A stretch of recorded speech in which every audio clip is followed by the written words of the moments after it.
வருமானச் சுருக்கம் டெஸ்லா 2024ஆம் ஆண்டின் இரண்டாம் காலாண்டில் $25 பில்லியன் மொத்த வருமானம் ஈட்டியுள்ளது. இதில் வாகன விற்பனையிலிருந்து மட்டும் 18,878 பில்லியன் வந்துள்ளது.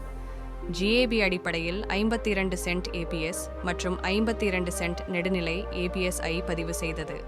வாகன விற்பனையில் 13% வீழ்ச்சி இருந்தாலும் $1 பில்லியன் $6 லட்சத்து செயல்பாட்டு வருமானம் கிடைத்துள்ளது.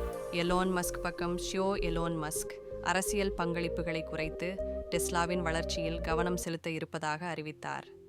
அவர் 2025 ஜூனில் ஆஸ்டினில் சுய ஓட்டுநர் ஃபுல் செல்ஃப் டிரைவிங் சேவையை அறிமுகப்படுத்த திட்டமிட்டுள்ளார். மேலும் ஆப்டிமஸ் என்ற மனித வடிவ ரோபோட் வரிசையை 2026இல் அறிமுகப்படுத்தும் திட்டத்தையும் கூறினார்.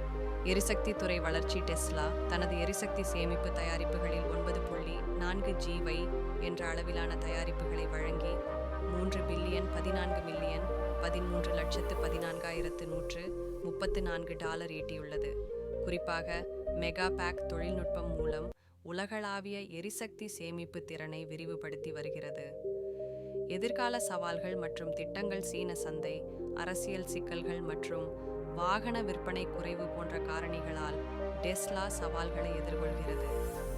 இந்த சவால்களுக்கு தீர்வாக புதிய வாகன மாதிரிகளை விரைவில் அறிமுகப்படுத்தி எதிர்கால வளர்ச்சியை உறுதிப்படுத்த திட்டமிட்டுள்ளது.